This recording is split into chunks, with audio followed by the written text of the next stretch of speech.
Bonjour tout le monde, bienvenue à On en parle.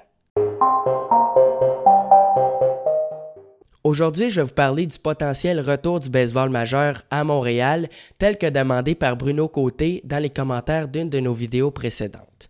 Donc pour débuter, je vais commencer par vous parler de l'option qui a fait le plus jaser dans les derniers mois. C'est bien évidemment d'acquérir une équipe de baseball via la garde partagée avec les Rays de Tampa Bay.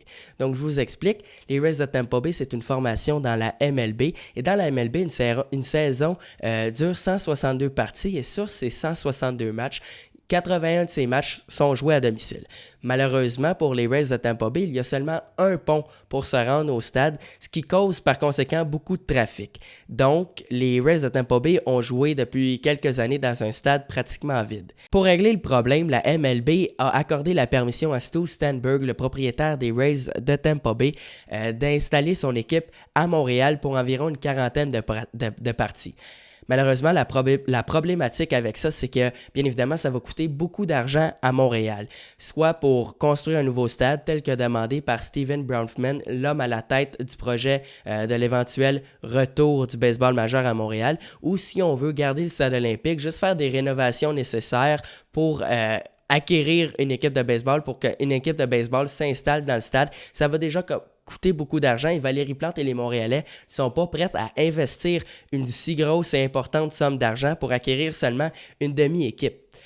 40 parties, c'est pas tant que ça. Ça va être des parties probablement en juillet et en août. Et ça va être surtout un examen ou un test pour Montréal pour voir si Montréal, c'est une ville de baseball. Si les Rays de Tampa Bay sont en mesure de vendre beaucoup de billets à Montréal, on va peut-être avoir une équipe d'expansion qui va s'installer, bien évidemment, à Montréal.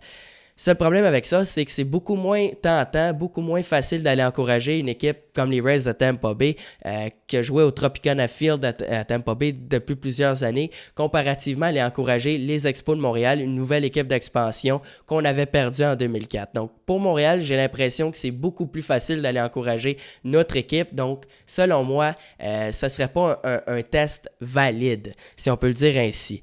Une autre option, c'est bien évidemment d'acquérir une équipe via une équipe d'expansion. Ça, par contre, c'est beaucoup plus difficile, mais c'est beaucoup plus avantageux.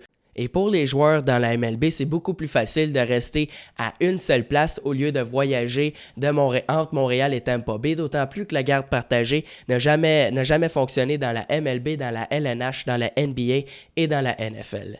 Donc, c'est ce qui va conclure la vidéo.